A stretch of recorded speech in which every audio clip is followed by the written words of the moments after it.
මොකද දන්නේ අද උදේ නම් උයන්න එපා කියලා පිටින් කෑම ගෙනයි. හම්බරහයි. මන්න එච්චර කුරාක් නෑ. ලුණුත් මදිවලු.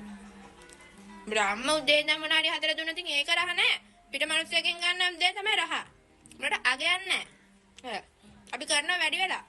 තාත්තන්ඩි රෙද්දු වැඩයි. සම්බෝලේ රහයි. මොකද අද මේ? පිංගංගම ඔක්කොම අස් කරලා මොකද මේ? Mother's day? උඹලා එක දවසකට විතරක් මේ අස් කරලි වල Facebook එකෙන් දාපන් බලන්න මදර්ස් ඩේ කියලා. මම උඹලා මදර්ස් ඩේ කියලා දෙන්න. මම මේ සද්ද ඇහෙල දුවන් ආවේ. වැලිය අවුස්සනද අතු ගන්නවද? නෝ ඉදර දීපන් පැත්තකින් මං අතු ගන්න මෙතම කීම. තාත්තන්ඩිට දුවඩේ මොකද මේ වෙලා තියෙන්නේ උදේ ඉඳන්? කෑම හදන්නේ පාළුවේ පැත්තකට වෙලා ඉන්නලු. බල මට හොරේ මාකරි කුමන්ත්‍රණයක් කරනවා නේද මාව මේක ඉතින් පන්න ගන්න. නැත්නම් කාදාත් වැඩ කරපො නැතුව මොකද මේ වැඩ කරන්නේ? මම බලා ගන්නම්කෝ. නෝ ඉදර දීපන්කෝද? ඔය කො මම ආදරෙන් බලාගන්න මල් පැල. තුපිය කඩන්නේ. අතු එම නෝ ඉදර පැත්තකින් දීපන්. දැන් මල් ගස් ඔක්කොම ඉවරයි. Happy Mother's Day.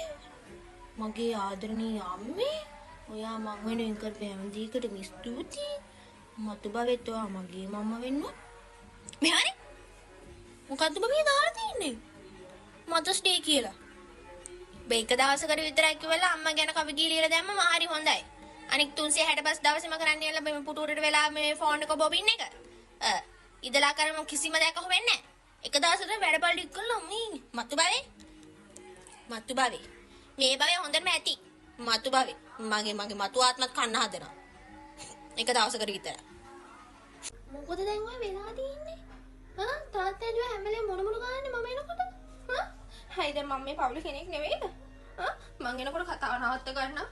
ඔව්ව මට දැන් තේරෙලා තියෙන උඹලගේ වෙනස්කම් මේ උදේ ඉඳන්ම. මගේ කෑම කන්නත් බෑ කිව්වා මට කිසි වැඩක් කරන්නත් එපා කිව්වා මං දන්නවා උඹලගේ හැටි. පොඩි කාලේ ඉඳන් හදලා කළා දැන් උඹලා මගේ අගයන් නැති වෙලා තියෙන්නේ. මදර්ස් ඩේ මගේ දවසේ. උඹලා අවුරුද්දේ මේක දවසේ මං වෙනුවෙන් දීලා තියෙන්නේ මදර්ස් ඩේ. හොටෙල් එකට යන්න. හොටෙල් වලට යන්න ඕනේ නෑ ඔන්නෝයේ මේ හාල් ටිකකුයි මේ මස් ටිකකුයි හාල් ටිකකුයි ගෙනත් දීපන් මම හදලා දෙන්නම්. බොරුවට දාස් කරන් ගියදන් කරන්න ඕනේ නෑ ඔය එක දවසකට කියලා. අනිත් එක මදර්ස් ඩේ. උඹලට අම්මගේ අගේ තේරෙනවනේ. අම්මගේ අගේ තේරෙනවනේ. අනේ මේ පරයන් බං යන්න. මම නම් දැන් ඉඳන්ම මාළු මඩමක් වෙන් කරගෙන තියෙන්නේ. වයසට ගියපු ගමන් යන්න. උඹලගේ වෙනස්කම් බලවල මම නම් ඉන්නේ. තාත්තට එක්කම තමයි මම මේ කියන්නේ.